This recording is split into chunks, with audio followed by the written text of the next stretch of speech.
Good evening. Hi. Guten Morgen. You understand German? No. No. Houston, you don't have a problem. We are not Nazis, neo-Nazis, or any other kind of Nazi. We are against racism, bigotry, or any other kind of discrimination. However, we are the best rock band. Rammstein made this clear, unambiguous statement to the world's press in 1998. Yet still the suspicion that the band are somehow fascist sympathisers or propagandists continues to hang over them. Why? Could it be the music they make? There is no doubt that Rammstein's songs are heavy, powerful, relentless, and sometimes deliberately monotonous. When they are described, metaphors of totalitarianism, brutality, and megalomania often stray into the vocabulary. They seem to fetishise the power and control inherent in turn-of-the-century rock music.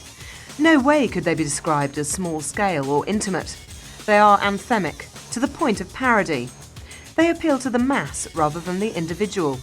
Dark and brooding, they speak of alienation and despair, but they are never cold or inhuman. They show deep emotion, appealing to the heart rather than the head, stirring, soaring, and strangely celebratory. Dangerous stuff when placed in the wrong hands, certainly. Yet the same could be said of any number of performers, from the giants of classical music such as Beethoven and Wagner to the likes of U2 and Led Zeppelin. In the book A Clockwork Orange by Anthony Burgess, and in Stanley Kubrick's film adaptation of the novel, our juvenile delinquent protagonist, Alex, gets his kicks from random acts of sadistic violence, listening to Beethoven's Fifth Symphony and loveless sex, which he calls the old in-out. This, coincidentally, is the literal translation of a track on Rammstein's Mutter album. The novel is set in a totalitarian future society, and he is reprogrammed by the authorities so that he feels waves of crippling nausea whenever he tries to indulge in ultra-violence. He finds then that he is no longer able to enjoy the works of his beloved Beethoven. The paradox is clear, that our greatest and most civilising art arouses the same grand passions as our darkest and most animalistic urges. It's a paradox that Rammstein take full advantage of. Music, of course, has always been used to stir the passions of the people towards often nebulous ends. The pomp and circumstance of composers Holst and Elgar bolstered Britain's imperialist aggrandisement, while Wagner's sweeping ring cycle betrayed the Aryan Übermensch theories that the Nazis would later make their own. Jim Morrison of The Doors studied mass psychology and the living theatre and talked of inciting riots at his concerts, while David Bowie notoriously flirted with the concept of the rock star as fascist dictator in Waiting, the stadium concert as Nuremberg Rally. The use of lighting and set design has been used to foster an effect. The grand build-up, the overwhelming sound system, elevates one human being on a faraway stage into a Superman of mythic proportions. It's become a somewhat glib cliché to say that Hitler was the first rock star, but he was certainly the first to use the trappings and designs that later became commonplace in large-scale rock productions in the 60s and 70s. He may have been making speeches rather than playing music, but he was appealing to the emotions of his audience, not their intellect. Arousing their irrational fear, their buried self-hatred, their insecurities and need for a strong collective identity. Their need, too, for an outlet for all these frustrated paranoia and desires. And all Rammstein are doing is making it obvious, overstating the connection, playing with it, and in so doing, pointing out the inherent dangers in the form. Some, for example, Germany's previous biggest rock-selling act, the Scorpions, would use all the trappings of stadium rock utterly unashamedly, manipulating their audience into a dumb, unquestioning frenzy of hero worship and adulation. Rammstein, however, send up the whole conceit, using the power but undercutting it with a massive dose of black humour. They also own up to exactly what they're doing, which can get them into trouble, whereas the Scorpions just walk blindly and blandly through the clichés. They also sing in English. Rammstein choose to sing in German, which, being their native language, is fair enough. But such is the homogenisation of the global music industry that all international selling rock bands are automatically expected to sing in English or American English, to be specific. So unusual is it to hear a band singing in German, and so deeply ingrained is the association between Germany and Nazism, that hackles are instantly raised. Particularly when half the time Rammstein's vocalist Till Lindemann doesn't so much sing as bark. Particularly when the music behind is dark, oppressive, brutal and militaristic. Particularly when the band are known to sing about taboo subjects of sexual perversion, pain and violence, and when they play overtly with themes of power and control. It's even been rumoured falsely that Till actually based his clipped, forceful intonation on recordings of Hitler's speeches. Just as it was claimed that the cover shot of their debut album, Herzlied, showing the six-piece band bare-chested against the backdrop of a blooming flower in close-up, was some kind of promotion of an Aryan master race. OK, so they have short hair, half of them are blonde, and a couple are fairly well developed, but let's not get carried away. The group themselves admit that the artwork was tacky and tasteless, and unintentionally camp. Indeed, when they are not being accused of being Nazis, Rammstein find themselves labelled as closet homosexuals. That's the other problem with singing in German. When it doesn't sound brutal and aggressive, it sounds camp and comical, especially when Till croons sweetly over an acoustic guitar backing. The band, incidentally, deny being gay, but state anyway, so what if they are? Rammstein claim not unreasonably that journalists like to stir up controversy just to sell papers. They write, they say, mostly about normal romantic themes, using metaphor and allegory in the same way that songwriters have always done, from the Middle Ages to the Beatles and beyond. Each album only contains 2 or 3 songs that touch on a taboo subject, and the band point out that kids today see so much trash, dirt and brutality on TV and all around them that they're hardly endangered orphans at risk of corruption. Till is adamant, in fact, that all his lyrics are about love in all its forms. The light and the dark side, romance and perversion, the constant cycle of need and loneliness, love, lust, loss, pain and pleasure, elation and depression. The chase, the triumph, the feeling of being trapped by a relationship, the way ultimately we are all at the mercy of forces beyond our control. Rammstein write intelligently and poetically about all these things, utilising a sonic and lyrical inventiveness beyond the grasp of almost all their peers, of whatever nationality. So, as they continue to insist, Rammstein are not Nazis, or even patriots, or even football fans. But they are, with all the knowing humour this statement requires, the greatest rock band, and quite possibly one of the most subversive too.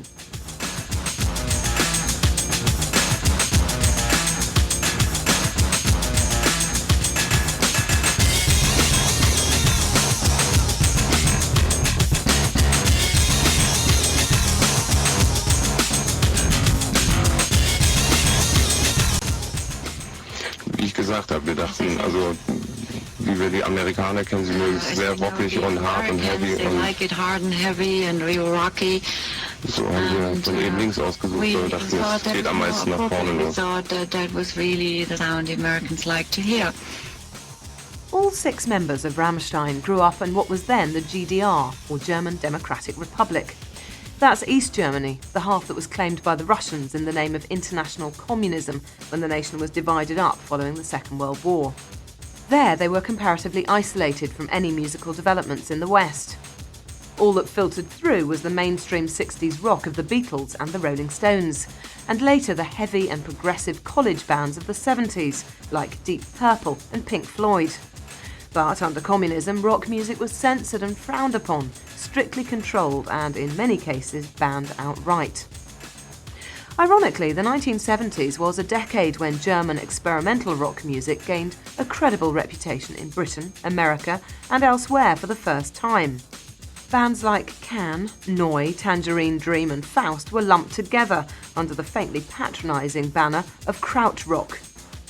What they had in common was their desire to forge a uniquely European, even Germanic take on rock music and psychedelia, utilising heavy riffs and hypnotic drones to create a monotonous, pulsing, rhythm-based music that drew equally on jazz and the classical avant-garde. One of the most successful bands to emerge from this era was Kraftwerk, who gradually developed their own machine music sound, dispensing with organic instruments altogether in favour of drum machines and synthesizers. This radical new approach was coupled with minimal, sparsely melodic pop hooks, a dry sense of humour, and a cold, disciplined, scientific image at odds with the hairy hippie freakouts of their krautrock predecessors and contemporaries. With hits like Autobahn, The Robots and The Model, they created an icily yearning, driving sound that came to be known as motoric, perfect for driving through the endless grey concrete landscape of Eastern Europe.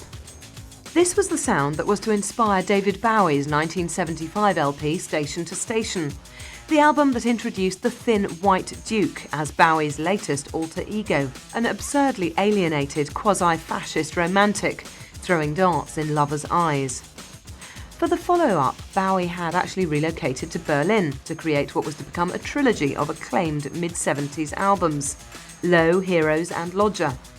Recorded at Hansa Studios in the shadow of the Berlin Wall with producer Brian Eno, their edgy, unnerving white funk workouts, bleak, windswept instrumentals and vast, desperate anthems full of space and light were to be among Bowie's most influential creations.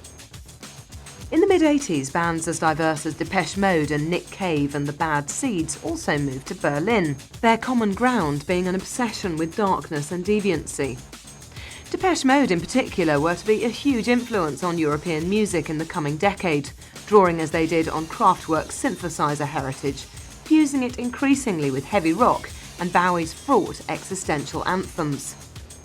While all this may be seen to be naturally paving the ground for the emergence of Rammstein, its future members were at the same time entirely unaware of these developments. Vocalist Till Lindemann was born in Leipzig on the 4th of January 1963, the eldest member of the band. Guitarist Paul Landers, drummer Christoph Schneider, and keyboard player Christian Lorenz were all born in Berlin in 1966, while guitarist Richard Z. Krusper was born in Wittenberg in 1967. The youngest, bass player Oliver Riedel, came into the world on the 11th of April 1971 in Schwerin.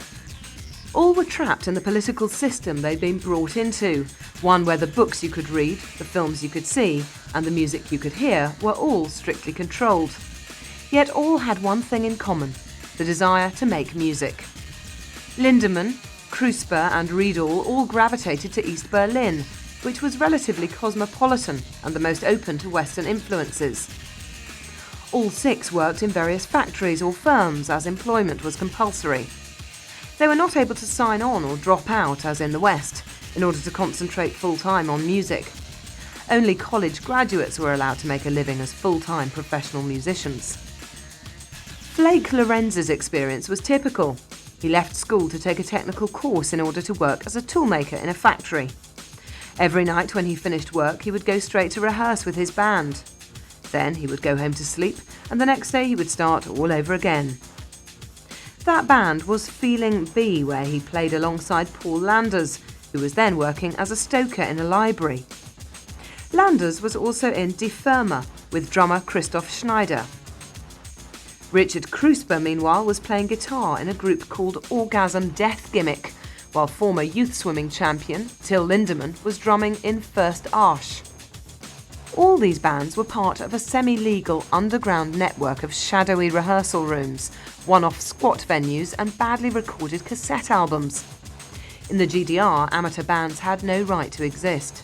Yet, as Flake points out, in many ways it was easy to live under communism. Food was cheap, rent was cheap, and so long as you had a certificate of employment, even a fake one, you were left in peace. For the amateur musicians of East Berlin, this was their life, and they assumed it would go on like this forever. But at the beginning of the 1990s, everything was about to change.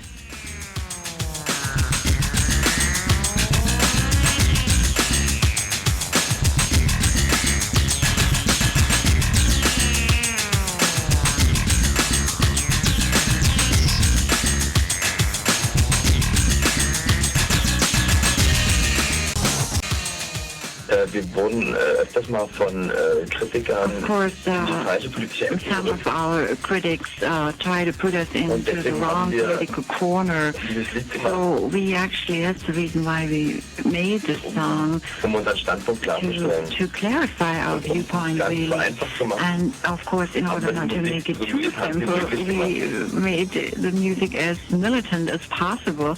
Das war. With the collapse of communism and the reunification of Germany, the world had changed, and this had a profound effect on the musicians of the former East Berlin. Suddenly, everything was different. For one thing, they had a lot of catching up to do. Everything from punk to techno was suddenly there to be devoured, assimilated, and adapted to their own purposes. Then there was the realisation that now they could actually earn a living through making music, and they could compete with the legendary Western bands whose music they'd grown up with, and until now had only listened to on poor quality bootleg tapes. There was also their radically different social situations, and the rapidly changing political realities around them, all of which had to be reflected in their music and in their outlook. It was no wonder that many musicians quickly grew bored with their old bands and wanted to start all over again. Certainly that was how Richard Krusper and Christoph Schneider felt. They had been working together on a side project from their respective bands since before the wall came down. But after reunification, they grew bored with their other groups and decided to concentrate full-time on their joint project. Guitarist Paul Landers followed Schneider from Die Firma, while Krusper tried to persuade the drummer from First Arsch, who he knew also sang occasionally, to join them as a vocalist. Till Lindemann was reluctant initially. He had never really seen himself as a frontman, but he eventually yielded to Krusper's persuasion. In 1992, the four began rehearsing together. The initial concept of the as yet unnamed group was to combine machines with music of their own production and to create monotonous, partly boring heavy music. All five members, bassist Oliver Riedel, having joined shortly after their formation, had very different musical tastes and influences, spanning heavy metal, punk, goth, classic rock and electronic dance music.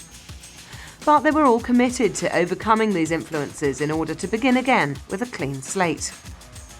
There was a scorched earth, year zero philosophy to their music making. The one thing they were sure of was that they didn't want to imitate anyone else.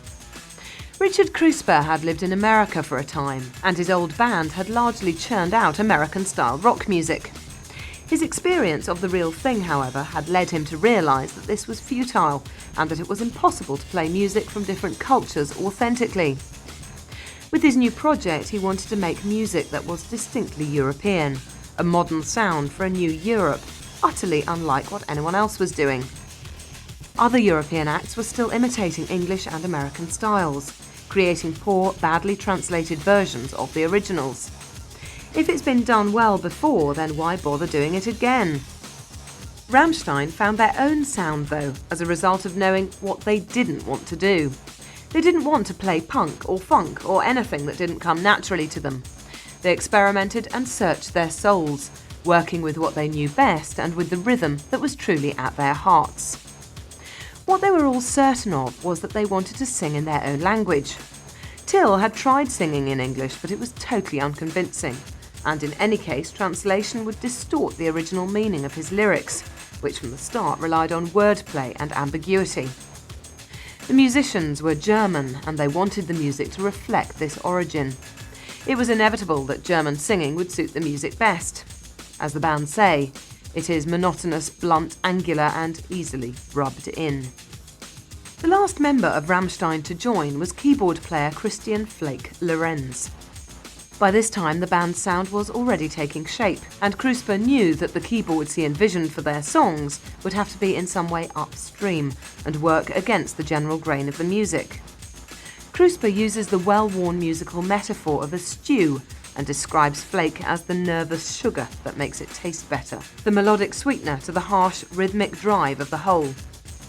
Flake does indeed go against the grain, and in fact was very reluctant to join Rammstein at first. It wasn't his thing at all. He found it boring, dull, dumb, and rough. Yet they gradually persuaded him to try playing along with them, and grudgingly he turned up, and kept turning up. In fact, he never officially joined the band, but he's still there, and that is good enough.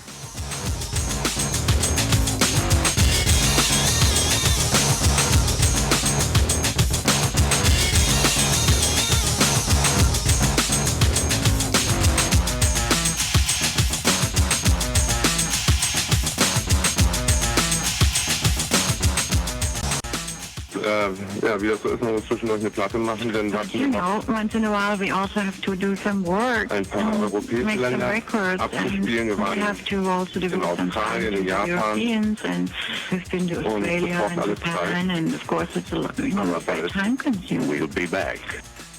Rammstein is the name of the first song the band wrote together, and which featured as the final track on their debut album.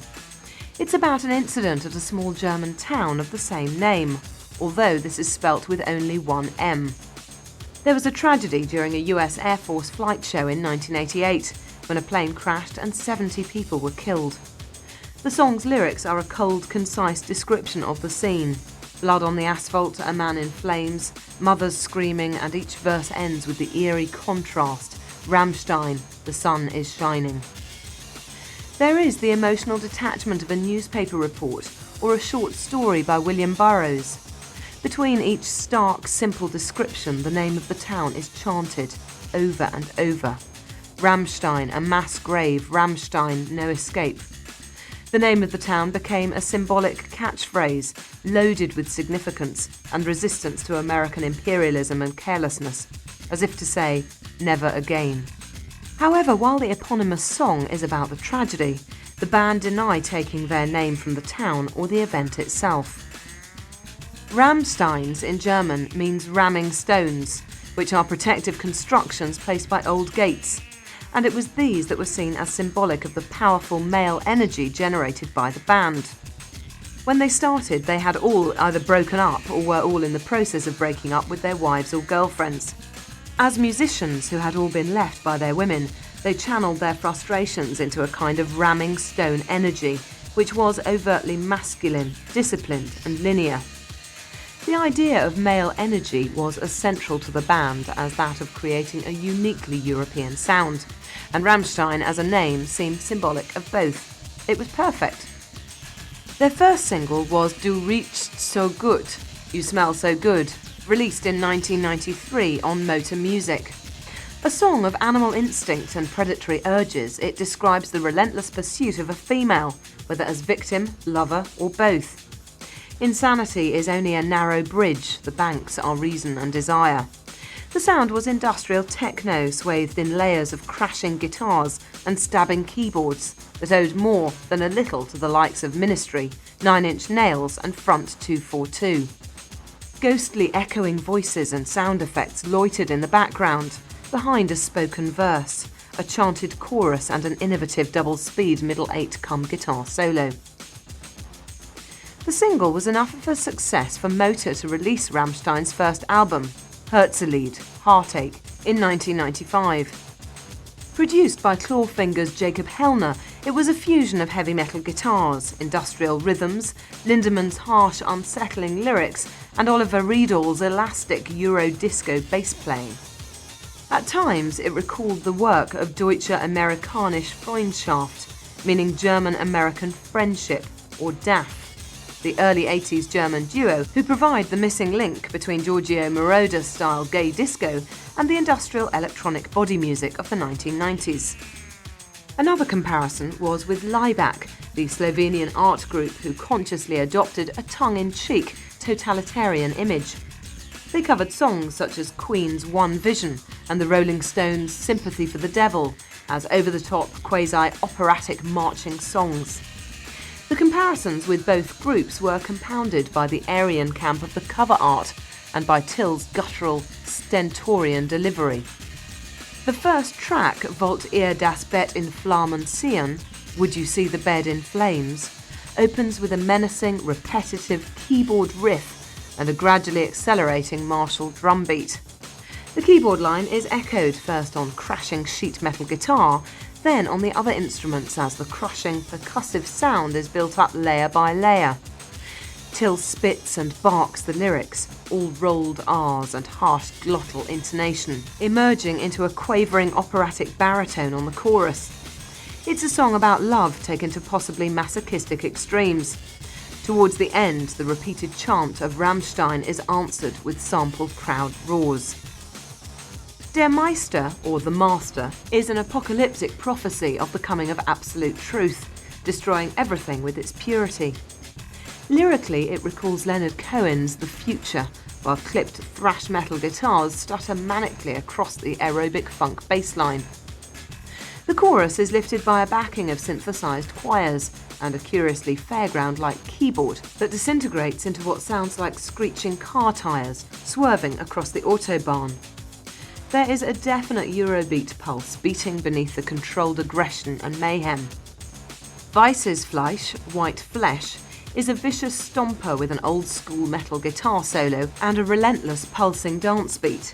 It's also the most lyrically unsettling song on the album, being a portrait of a killer rapist carrying out his sick fantasies on the body of a schoolgirl. My father was exactly like me, confesses the protagonist, suggesting that hate and violence breed the same. Your white flesh enlightens me, he says. Somehow he seeks redemption through committing the ultimate blasphemy, as though crucifying himself on the murdered body of his innocent victim. He fulfills his destiny, destroys himself and any chance of salvation, and commits himself to hell. But at the exact same moment that his actions condemn him, he is also in some way purified and released. Another song about crucifixion is Asher zu Asher, or Ashes to Ashes, the narrator portraying himself as some kind of antichrist, nailed to the cross, then returning after 10 days dead to exact a terrible revenge. A crunching, ascending, descending guitar noise gives way to a skittering drum beat on the verse, before returning on the chorus in a classic piece of quiet, loud dynamics. A ravey one-finger keyboard part provides the nervous sugar. Zeman, meaning seaman, opens with gentle acoustic guitar picking until singing in a high, pure, romantic balladeer voice before the wall of noise comes barging in and a marching rhythm begins. The song presents love as the only respite from the endless loneliness of the existential sea of life, yet the track ends with the narrator, once more forever cold and alone. Du riechst so gut is followed by Das alte Lied, which translates as The Old Sorrow, in which the futility of being born only to die drives the narrator to the verge of insanity, sex being the only brief respite. Opening with a muttered hello, hello, the song crashes into a ponderous, fairly traditional heavy metal guitar riff. Juddering verses lead to a chorus of massed wailing voices and an instrumental passage of distorted electronic noise and clanking. At the end, a screeching, detuned guitar solo merges with the crying of a newborn baby. On Heirate mich, or Marry Me, the opening doomy narration over massed ghostly choirs and tolling church bells dissolves into the by now familiar fusion of techno rhythms, heavy guitar and icy synth. It tells of a man who mourns so desperately for his dead wife that he digs up her corpse to have her again, only for her body to disintegrate in his arms. He does what he can with the remainder though, and so that the night will never end, beheads the rooster that greets the morning. An example of Rammstein's much misunderstood black humour, this track features another old-school guitar solo and ends with the old man's cry of frustration as it melts back into the same tolling bells it emerged from, for all the world like a short story by Edgar Allan Poe. The title track is a stuttering chant over howling synths and grinding guitars, though with a surprisingly melodic keyboard break. Save each other from heartache, for the time that you are together is short, for even if you are united for many years, one day they will seem like minutes to you. The song ends with a pun on the German word for being alone in a crowd, changing it to a pair so the meaning is twisted to save each other from being alone in pairs. Laichzeit, or spawning time, is the story of a fish that apparently makes love to its mother, its sister and its dog before being abandoned by all three. The symbolism of the fish for a penis is none too subtle. He spits dead milk in your face. You don't dare to touch him. And the tale could be a metaphor for adolescent sexual shame and guilt, with the protagonist becoming completely sexually repressed as a result of his taboo thoughts and fantasies. The fish needs his loneliness. The song builds into an anthemic, air-punching climax, after which the final track, Rammstein, seems curiously understated. Ominous goblin footfalls and helicopter whirring segue into a sinister roaring, rushing of air, like a jet engine, and a loping, vengeful guitar riff, over which the lyrics are coldly intoned. It's a chilling end to an auspicious debut album, and one that showcases more ideas than many bands have in a lifetime. Rammstein were about to become bigger than they could have dreamed.